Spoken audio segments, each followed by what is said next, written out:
नमस्कार आदाब, मेरा नाम है सरवत और आप देख रही हैं और नारी। कोलकाता शहर की बात है। जेडी बिरला एक स्कूल है, वहाँ पे 21 जून को यहाँ निशी नाम की एक लड़की का आखिरी दिन था। आखिरी इसलिए बोल रहे हैं क्योंकि अब उस दुनिया में नहीं है।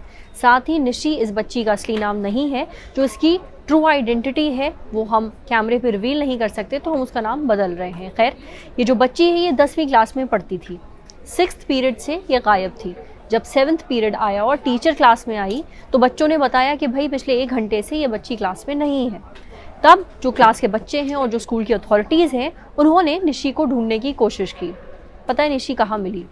इसी स्कूल के एक बाथरूम में। उसकी नसें कटी हुई थी, बगल में खून से लेस एकदम एक ब्लेड पड़ा हुआ था। उसका जो चेहरा है वो एक प्लास्टिक बैग से बंधा हुआ था। बगल में 3 पन्ने का एक सुसाइड नोट भी पड़ा हुआ था। पहले लोगों को लगा कि हो सकता है ये मामला सुसाइड का ना हो जैसे लग रहा हो, इसलिए जो शरीर है उसको पोस्टमार्टम के लिए भेजा गया। कल यानी 23 जून को पोस्टमार्टम की रिपोर्ट आई है और उससे ये पता चला है कि वाकई जो मौत का कारण है वो सुसाइड ही है और नस काटने की वजह से बच्ची की मौत नहीं हुई है। मौत हुई थी दम घुटने से, यानी जो प्लास्टिक उसने अपने मुंह पे बांधा हुआ था उससे उस बच्ची की मौत हुई है। जो सुसाइड नोट है वो पुलिस ने जब्त कर लिया है और पुलिस के ज़रिए से ही कुछ इन्फॉर्मेशन पता चली है कि उस बच्ची ने अपने सुसाइड नोट में क्या लिखा था। आपको क्या लगता है एक क्लास 10th में पढ़ने वाली बच्ची ने खुद को क्यों मारा होगा? वजह उसने खुद बताई है अपने सुसाइड नोट में। उसने ये लिखा है कि वो खुद को इसलिए मार रही है क्योंकि वो थक चुकी है, वो परेशान हो चुकी है। पीयर प्रेशर यानी अपने साथी जो होते हैं, अपने जो आसपास के अपनी हम उम्र जो लोग होते हैं उनके प्रेशर से वो थक चुकी है। साथ ही अपने घर वालों के प्रेशर से भी वो थक चुकी है। ये जो लड़की है जिसकी बात हम कर रहे हैं ये क्लास की टॉपर थी, यानी पढ़ाई में एकदम अव्वल, एकदम ब्राइट स्टूडेंट थी। बोर्ड्स होने वाले थे इसके, जिसमें उसके ऊपर प्रेशर था कि उसको बहुत अच्छा परफॉर्म करना है, उसे बहुत अच्छे नंबर लेकर के आने हैं, जिसके कारण वो काफ़ी समय से डिप्रेशन में थी। उसने अपने जो सुसाइड नोट है उसमें ये भी लिखा है कि पिछले 3 महीनों से वो इतना ज़्यादा स्ट्रेस में थी कि वो रात में ढंग से सोई तक नहीं थी, यानी 3 महीने से वो रात में चैन की नींद नहीं सोई थी। उसने ये भी बताया कि वो क्लास 1 से सुसाइड करने की कोशिश करना चाहती थी, वो खुद को मारना चाहती थी। जो इस बच्ची की माँ है उन्होंने पूछताछ में ये बताया कि इससे पहले भी वो एक बार खुद को मारने की कोशिश कर चुकी थी। ऐसा उसने घर पे किया था और उस वक्त उसको काउंसलिंग वगैरह दी गई थी तो मामला थोड़ा कंट्रोल में आ गया था। पर इस पूरे वाकया के बारे में जो स्कूल अथॉरिटीज़ हैं उनको इन्फॉर्म कर दिया गया था। पर अब क्योंकि लड़की का जो परिवार है वो काफ़ी ज़्यादा सदमे में है, तो पुलिस कहती है कि इस वक्त उनसे बहुत ज़्यादा पूछताछ नहीं हो पाई है। हालांकि वो उनका जो लड़की का लैपटॉप है और जो मोबाइल फ़ोन है उसको जब्त करेंगे, प्रॉबेबली उससे और चीज़ें पता चलेंगी। पर एक चीज़ तो पुख्ता है, वो ये कि बच्ची ने सुसाइड किया है। एक डराने वाली बात यह है कि जो सुसाइड नोट है वो 3 पन्ने का था, जिसमें से 2 पन्ने ऐसे थे जो कि पहले से लिखे गए थे। जो हमने आपको बताया कि सुसाइड नोट में क्या लिखा हुआ था, ये सारी चीज़ें पहले से लिखी हुई थी। जो तीसरा पन्ना है वो तब लिखा गया था जब वो खुद को मार रही थी, क्योंकि उसमें उसने काफ़ी तफसील से लिखा है कि उसको मरते वक्त कैसा महसूस हो रहा था। उसने ये लिखा कि उसको दर्द हो रहा था जब उसने अपनी नसें काटी थी और खून बह रहा था, और उसका दम घुट रहा था जब उसके मुंह पे प्लास्टिक बंधा हुआ था, उसको ऑक्सीजन नहीं मिल रहा था और वो घुट रही थी। ये सारी चीज़ें उसने अपने नोट में लिखी हैं, जिनको पढ़ के पुलिस वाले भी काफ़ी ज़्यादा सख्ते में आ गए।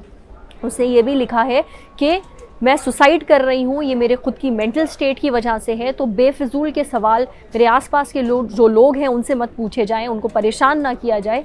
ये कदम मैं अपनी मर्ज़ी से ले रही हूँ।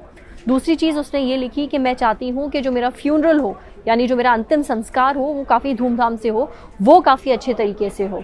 और उस बच्ची की जो आखिरी इच्छा थी वो उसके परिवार वालों ने पूरा भी की।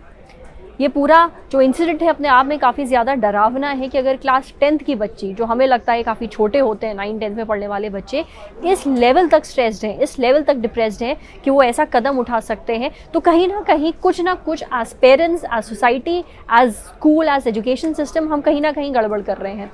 और इसके बारे में जानने के लिए हमने और बात की डॉक्टर नीरू कामरा से। गुरुग्राम में क्लिनिकल साइकोलॉजिस्ट है, इनकी खुद की अपनी एक प्राइवेट प्रैक्टिस है। इनसे जब हमने इस पूरे वाक़े के बारे में बात की तो उन्होंने मुझे ये बताया कि बहुत बार ऐसा होता है कि बच्चे खुल करके पेरेंट्स से बात नहीं करते हैं, क्योंकि एक तो वो अंदर दुखी होते हैं, दूसरी चीज़ उनको ये लगता है कि उनकी बात ना कोई समझेगा ना सुनेगा। तो एज पेरेंट्स मैं आपसे बात कर रही हूँ, अगर आपके बच्चे स्कूल जाते हैं तो कुछ बिहेवियर में चेंजेस ऐसे हैं जो अगर आप नोटिस करें तो फ़ौरन सतर्क हो जाइए। और वो चेंजेस क्या हैं, ये हमें डॉक्टर नीरू ने बताया।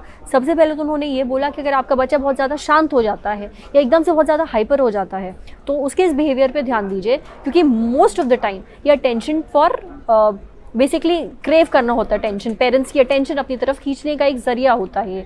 साथ ही ये भी देखिए कि अगर आपका बच्चा लिखता है तो क्या लिख रहा है, क्या वो अपने लिखावट में बहुत ज़्यादा दुखी है, बहुत ज़्यादा परेशान है, क्या वो ट्रेजेडी का बहुत ज़्यादा जिक्र कर रहा है। तो अगर ऐसा है तो आपको थोड़ा ध्यान देना चाहिए। साथ ही ये भी देखिए वो टीवी पे किस तरीके का कंटेंट देख रहा है, क्या वो ट्रेजेडीज़ देख रहा है या वो बहुत ज़्यादा खून खराबा देख रहा है।